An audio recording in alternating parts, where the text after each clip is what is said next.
Assalamualaikum warahmatullahi wabarakatuh. Syukur alhamdulillah kita masih berjumpa kembali di channel ini. Segala puji bagi Allah subhanahu wa ta'ala yang telah memberikan kita nikmat iman dan Islam. Sholawat serta salam semoga senantiasa tercurah kepada imam besar muslim kita, Nabi Muhammad Shallallahu Alaihi Wasallam, beserta keluarga, sahabat, dan seluruh umatnya hingga akhir zaman. Saudaraku yang seiman, yang berbahagia, yang terkasih, yang Allah cintai. Pada kesempatan yang berbahagia ini, saya ingin menyampaikan tausiah tentang pentingnya memahami waktu-waktu tertentu di mana kita dilarang membaca ayat kursi. Ayat kursi adalah salah satu ayat yang sangat mulia dalam Al-Quran. Namun ada beberapa waktu di mana kita harus berhati-hati untuk tidak membacanya. Hadirin yang dimuliakan Allah, berikut adalah tema tausiah kita hari ini, yaitu yang pertama, saat ruku dan sujud dalam sholat, Rasulullah Shallallahu Alaihi Wasallam melarang membaca Al-Quran, termasuk ayat kursi, saat ruku dan sujud dalam sholat. Hal ini karena ruku dan sujud adalah waktu untuk memuji dan mengagungkan Allah dengan zikir yang telah diajarkan. Saat ruku, kita dianjurkan untuk membaca Subhana Rabbiyal Adhim, yang berarti Maha Suci Tuhanku yang Maha Agung. Sedangkan saat sujud, kita dianjurkan untuk membaca Subhana Rabbiyal A'la, yang berarti Maha Suci Tuhanku yang Maha Tinggi. Zikir-zikir ini membantu kita untuk lebih khusyuk dan merendahkan diri di hadapan Allah subhanahu wa ta'ala,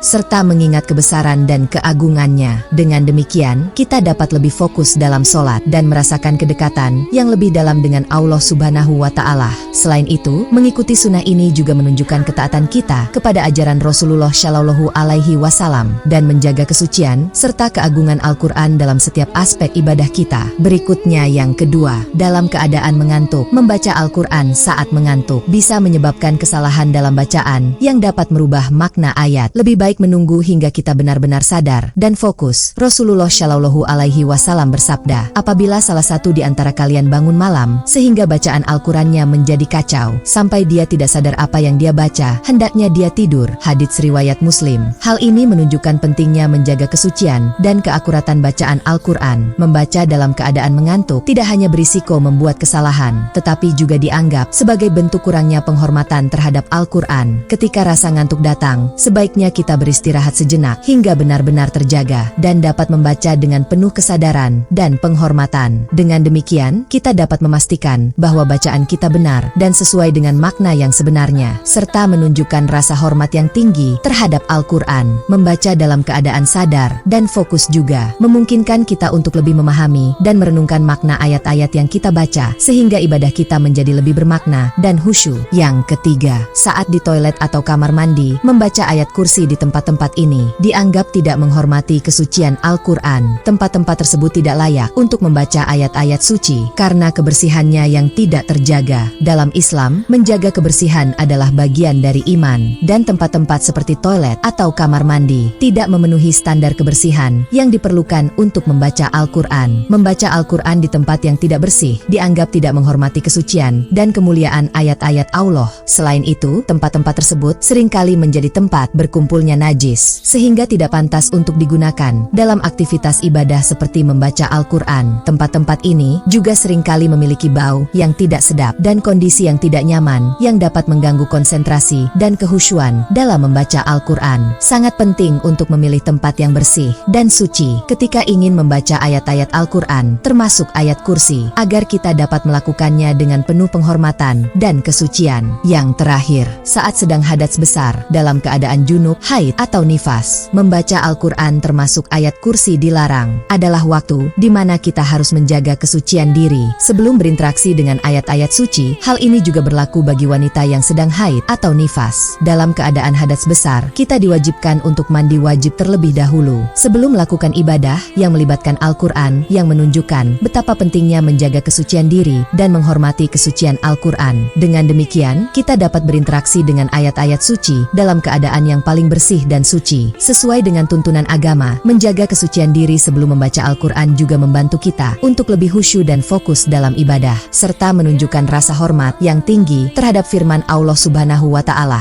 Dengan mematuhi aturan ini, kita dapat memastikan bahwa setiap bacaan kita dilakukan dengan penuh kesadaran dan penghormatan, sehingga mendapatkan keberkahan dan pahala yang maksimal. Hadirin yang berbahagia, yang terkasih, yang Allah cintai, memahami waktu-waktu larangan ini bukan berarti kita mengurangi kecintaan kita terhadap Al-Quran, tetapi justru menunjukkan penghormatan kita terhadap kesuciannya. Dengan mengetahui dan mematuhi larangan ini, kita menunjukkan ketaatan dan penghormatan kita kepada Allah Subhanahu wa Ta'ala. Hal ini juga mencerminkan kesadaran kita akan pentingnya menjaga adab dan etika dalam beribadah. Dengan mematuhi larangan-larangan tersebut, kita harus selalu berusaha untuk memahami dan mengamalkan ajaran-ajaran agama dengan benar. Mengetahui waktu-waktu larangan membaca ayat kursi adalah salah satu bentuk ketaatan kita kepada Allah Subhanahu wa Ta'ala dan Rasul-Nya. Marilah kita tutup tausiah ini dengan doa, semoga Allah Subhanahu wa Ta'ala senantiasa memberikan kita hidayah dan taufiknya, serta menjadikan kita hamba-hamba yang selalu taat dan patuh kepadanya. Semoga kita selalu diberi kekuatan untuk menjalankan perintahnya dan menjauhi larangannya. Semoga hati kita selalu dipenuhi dengan cahaya iman dan ketakwaan, serta dijauhkan dari segala bentuk kemaksiatan dan dosa. Semoga Allah Subhanahu wa Ta'ala melimpahkan rahmat dan kasih sayangnya kepada kita semua, serta memberikan kita kemudahan dalam setiap urusan dan keberkahan dalam setiap langkah. Saudaraku yang berbahagia, izinkanlah saya mengucapkan doa untuk menutup tausiah kita hari ini. Robbana atina fid dunya hasanah wa fil akhirati hasanah wa qina adzabannar. Amin ya robbal alamin. Demikian tausiah yang dapat saya sampaikan. Semoga bermanfaat bagi kita semua. Mohon maaf atas segala kekurangan. Jika ada kata-kata yang kurang berkenan atau terdapat kesalahan dalam penyampaian, saya mohon ampun kepada Allah Subhanahu wa Ta'ala dan meminta maaf kepada hadirin sekalian. Semoga kita semua selalu dalam lindungan dan rahmat-Nya, serta diberikan kekuatan untuk terus memperbaiki diri dan meningkatkan keimanan serta ketakwaan kita. Terima kasih atas perhatian dan kesempatannya. Semoga apa yang telah disampaikan dapat memberikan manfaat dan menjadi pengingat bagi kita semua untuk selalu menjaga adab dan etika dalam beribadah.